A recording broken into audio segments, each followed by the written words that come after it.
제가 제목이 에필로그, 부록이라고 말씀을 드렸죠. 부록이라는 것은 하고 싶은 말을 덧붙이는 것이지 이게 본론은 아니다, 이런 뜻이기도 합니다. 그래서 31장부터 34장의 내용들을 딱 보면 이때 언제 이것을 낭독하는지, 누가 또 계승을 받게 되는지, 그리고 이들에게 주는 축복은 무엇이고, 또 이들이 앞으로 불러야 될 노래가 있는데 어떤 노래 가사인지, 왜 이런 노래를 부르게 했는지, 이런 모든 것들을 생각해 볼 수 있는, 본론은 어디예요? 세 번째까지 다 끝났어요. 30장까지 다 끝났어요. 그런데 31장부터는 부연 설명, 또한 조금 추가해서 알면 좋겠다, 이 정도가 31장부터 들어간다. 이것을 염두에 두시고, 자, 이제 십계명이 나왔었고, 십계명 이후에 신명기 법존이 나왔는데, 이것을 두 개로 비교해서 이렇게 표현할 수도 있습니다.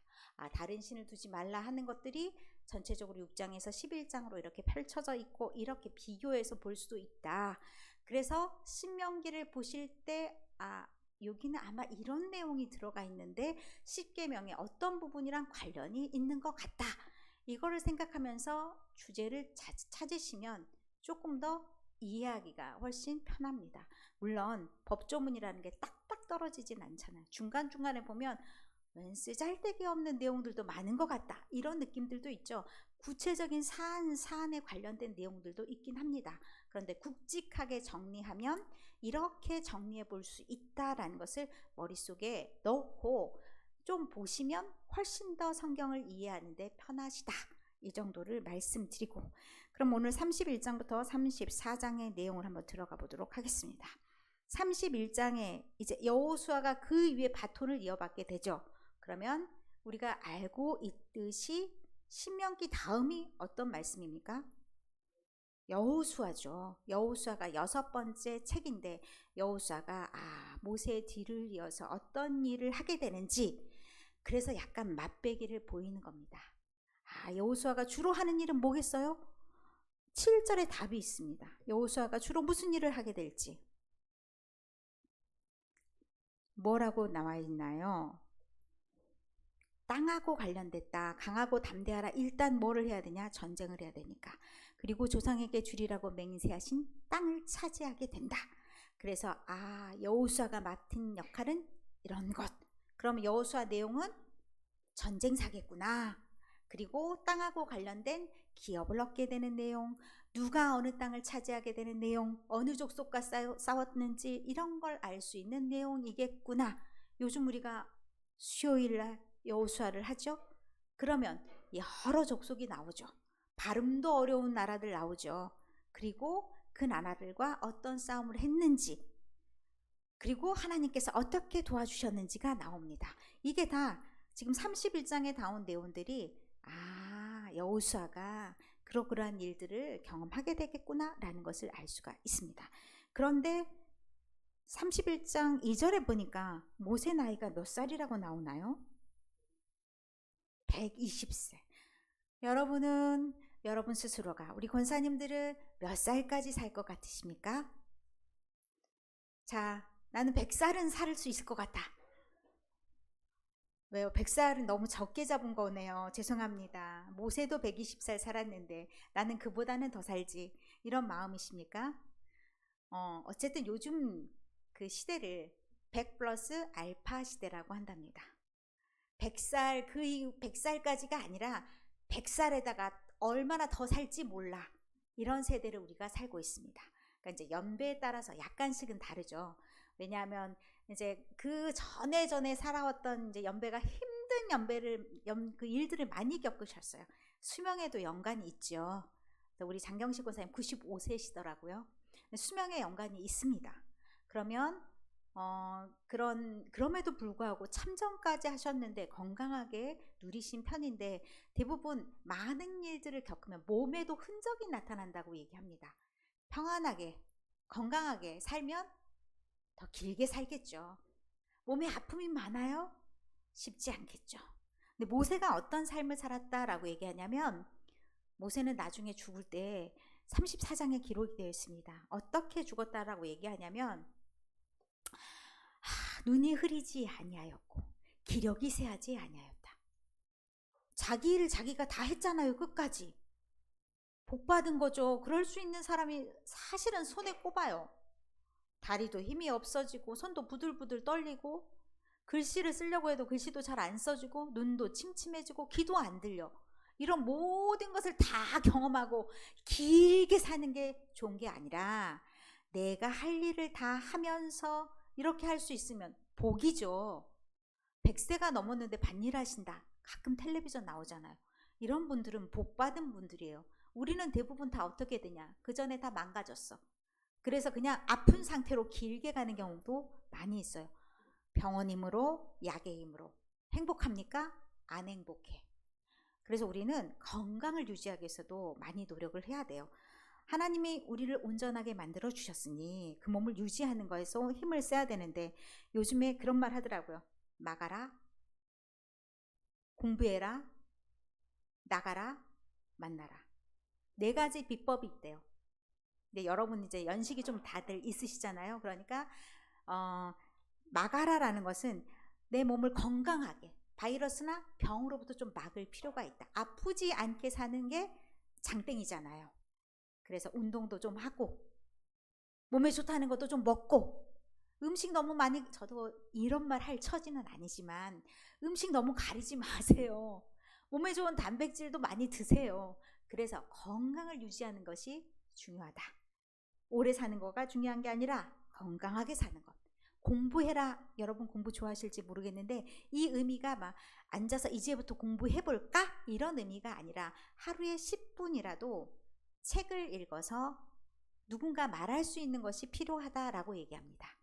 혼자 외롭게 사는 게 좋은 건 아니잖아요. 그런데 우리에게는 다른 거 다 취미가 없어도 하나 취미 붙일 만한 거 있습니다. 무엇이 있습니까? 성경이잖아요. 하루에 얼마만이라도 10분이라도 정 안 되면요 한쪽 딱 약속을 정해. 아유 나는 책이라면 아주 너무 거리가 있어. 그러면 나는 하나님 오늘 나한테 딱 보여준 한 절만 읽겠습니다. 그건 나는 할 몫을 다 했습니다. 그렇게 하는데 가능하면 외우는 게 좋대요. 그러면 뭐가 좋아요? 치매에 잘 안 걸려요. 가장 두려워하는 게 사실 암보다 치매다라고 얘기하시더라고요. 그래서 내가 가능하면 오늘 내가 이게 내 말씀이다라고 생각하면 가능하면 외우시는 거. 반복. 그거 금방 딱 보고 외워지는 거 아닙니다. 100번을 봐야 외워질 수도 있는데 그만큼 공부해라 하는 거는 그런 방법이고요. 나가라 라는 얘기를 하더라고요. 밖에 나가서 공기를 쐬는 거. 그러면 세상이 변화되고 바뀌는 것, 계절이 변화되는 것 다 느낄 수 있어요. 나이가 들면 제일 안 좋은 게 뭐냐면 마음이 딱딱해져요. 다 아는 것 같아 세상을. 보이는 게 없어. 그래서 잘 몰라. 누구를 몰라요? 사람을 몰라. 이제부터는 다 내가 판단 속에 사람을 다 가두어놔. 그리고 새로울 게 아무것도 없어요. 자기한테 안 좋아요. 그래서 뭐 해야 되냐면 밖에 나가. 어머 지금 날씨가 너무 따뜻해서 냉이가 나왔네. 이거 경험해도 좋습니다. 어쨌든 밖에 나가서 올해 날씨가 너무 따뜻한가 봐. 아니면 좀 춥네? 이거 다 느껴보는 거예요. 추우면 좀 덜 있으면 돼요. 따뜻하면 좀 더 있으면 돼요. 햇볕을 보세요. 그래야 우울하지 않습니다. 햇볕을 보시고 근육이 굳어가는 것도 막을 수 있어요. 걱정되시잖아요. 그러니까 밖에서 조금씩 운동하시고 만나야 돼요. 사람을 만나는 게 굉장히 중요하대요. 혼자 살아가면 정말 답이 없는 게 인생입니다. 근데 나이가 들어갈수록 자꾸 끊겨요. 사람을 만날 때도 두려워요. 지갑을 열어야 되는데 지갑에 돈이 없네? 이런 마음이 먼저 생길 수도 있으니까 일단은 나가서 소통하는 거예요. 그렇게 하면서 자꾸 나를 가만히 놔두지 마세요. 그래야 건강하게 우리 모세 그 믿음의 선배처럼 우리도 그런 건강한 모습으로 주님의 사역을 잘 감당하며 살 수 있습니다. 우리가 건강하지 않으면 땡이에요. 우리의 정신이 온전치 못하면 땡이에요. 내가 교회를 나오고 싶은데 오늘이 주일인지 아닌지 모르기 시작해. 어떻게 해요? 못 나와요. 내가 많은 걸 잊어버려. 불가능해요. 그렇기 때문에 늘 이렇게 건강한 습관을 유지하면서 돌아볼 수 있어야 돼. 내 후배는 누구야? 모세는 여호수아잖아요. 건네줄 건 또 건네줘야 돼. 전수해야 될 건 전수해야 돼. 지금까지 우리가 이렇게 살았으니 걱정하지 마. 걱정 붙들어매. 누가 있어? 여호와께서 너와 함께 하시니 앞으로 네가 맡은 사명을 잘 감당할 수 있어. 네 뒤에는 하나님이 계셔. 이렇게 명령할 건 명령하고 훈계할 건 훈계해주고, 그리고 또 알려주는 게 있습니다. 9절부터 율법이 책 안에만 딱 가둬 있으면 어떻게 해요? 아무도 몰라. 그러니까 율법을 써서 어떻게 하냐면 제사장들과 장로들에게 줬어요. 그리고 읽게 해요. 이게 모세 오경이 다 맨날 법전만 읽더라도 다 읽으면 힘들겠죠. 그래서 꼭 읽어야 될 날을 정해줬어요. 매 7년 끝 면제년. 우리가 흔히 아는 안식년이죠. 7년 차 되는 해, 거의 가을 무렵, 이제 가을 거지가 끝난 초막절, 추수를 다 했어요.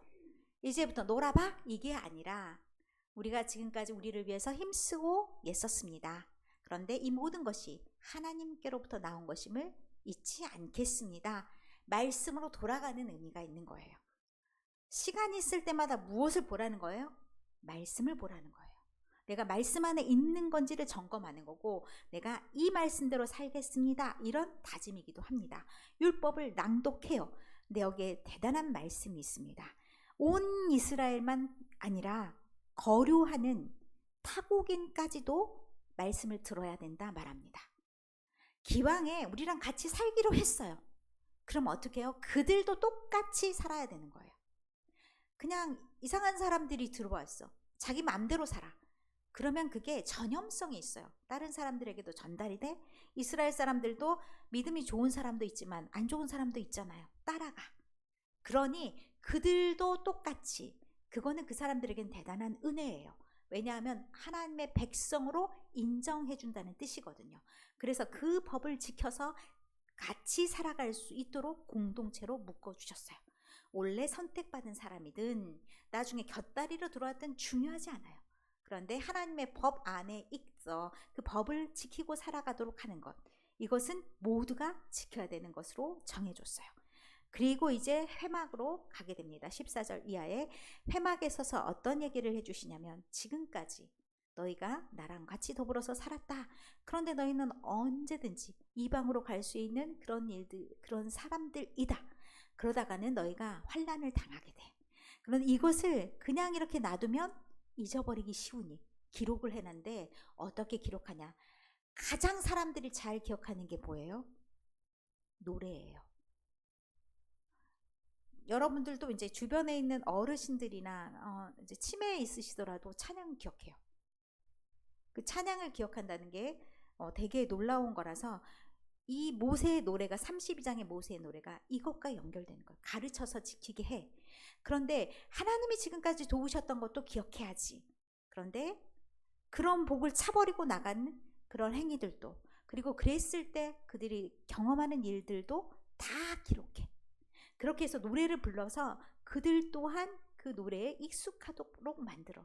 그러면 나중에 그 가사를 생각하게 되잖아요. 처음에 멋몰랐을 때는 그냥 뭐 노래가 좋아서 라고 생각하지만 노래 안에 있는 가사말들도 들리게 된다는 거예요. 그럼 우리가 지금 이런 어려움을 당하는 이유가 그 노래에서 그렇게 들었었는데 우리가 경고를 무시하고 지금 이렇게 살아서 하나님께 복을 받지 못하고 우리가 쫓겨나서 이방 민족에게 포로로 잡혀왔구나. 이것까지도 다 알게 된다는 거죠. 재앙의 이유를 알게 되고, 그럼에도 불구하고 우리를 마저 버리시지 않고 거룩한 씨를 남겨두셔서 이들이 다시 하나님께 돌아올 마음만 있다면 하나님이 32장으로 넘어갔어요. 굉장히 빠르게. 32장 39절의 말씀에 나는 죽이기도 하며 살리기도 하며 상하게도 하며 낫게도 하나니 내 손에서 능히 빼앗을 자가 없도다. 하나님이 어떤 분이신지를 그들의 역사를 통해서 경험하게 된다는 거예요. 하나님이 그들에게 복을 주셨죠. 그런데 복 받을 만하지 않아 하나님이 거두어 가셔. 그리고 그들을 어떻게 하시냐? 이방 나라로 내쫓아 상하게도 하시고 그런데 그들이 회복할 마음이 있고 하나님 잘못했습니다, 회개하고 돌아오면 그들 중에 양심이 있는, 하나님이 주신 양심을 가지고 있는 사람들이 남겨져서 다시 되돌아오는, 낫게 되고 회복되는 그런 은혜를 경험하게 될 것이다. 이게 32장의 노래예요.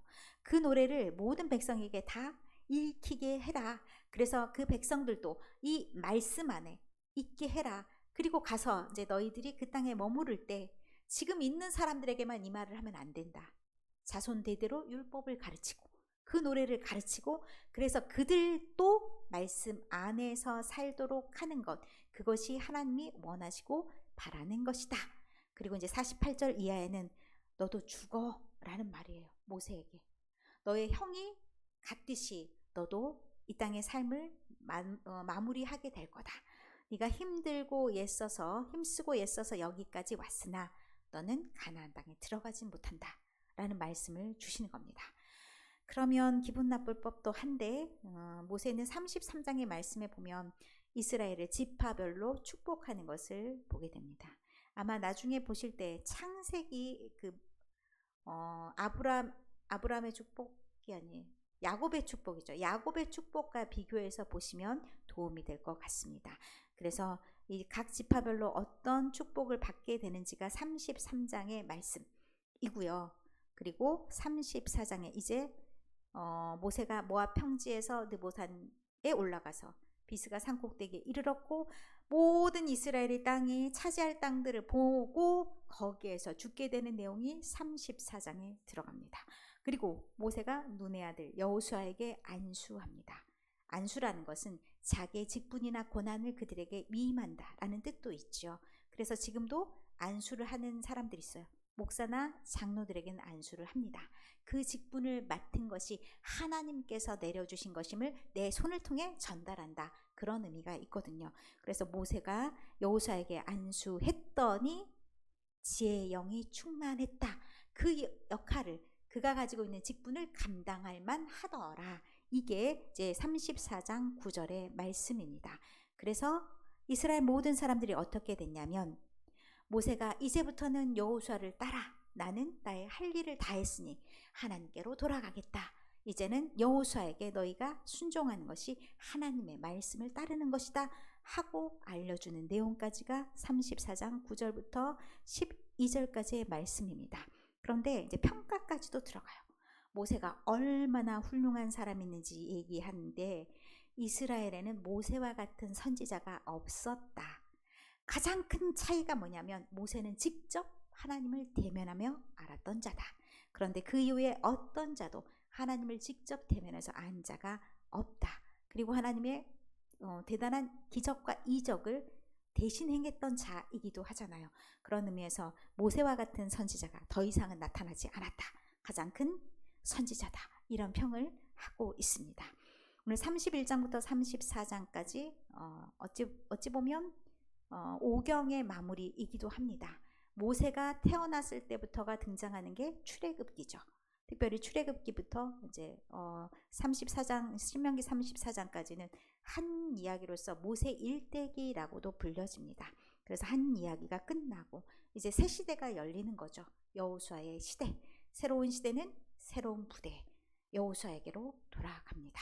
신명기 34장까지를 이제 쭉 읽으시고 읽을 때 가능하면 이제 시간이 조금 더 여유가 있으면 이게 쭉쭉쭉 한 흐름에 보는 것도 필요해요. 그래서 창세기부터 가능하면 신명기까지 보고 난 다음에 창세기는 어떤 내용이고 출애굽기는 어떤 내용이고 이런 내용은 쭉 읽다 보면요 흐름은 모르고 그냥 읽는 경우가 있어요. 조금 정리하는 시간들도 필요해요.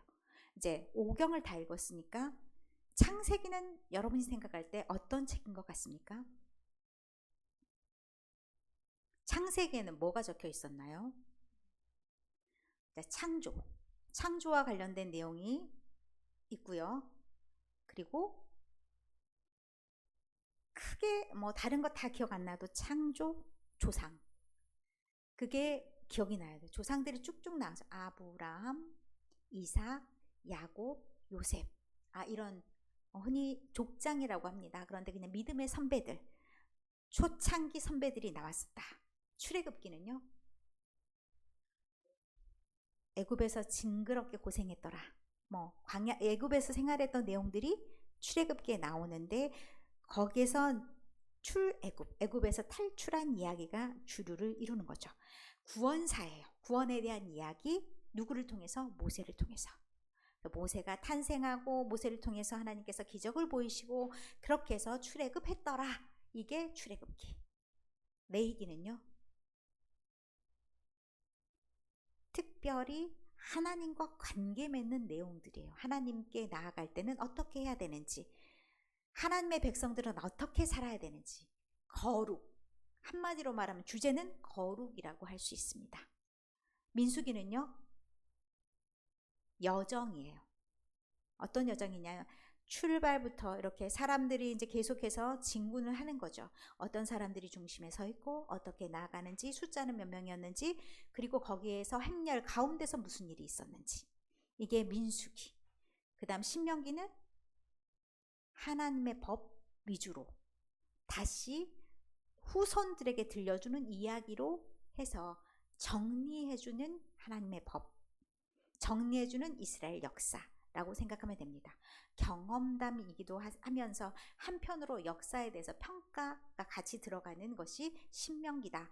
그리고 신명기 이후에 나온 여호수아, 사사기 이런 것들은 기준이 뭐냐면 신명기의 법칙에 따라서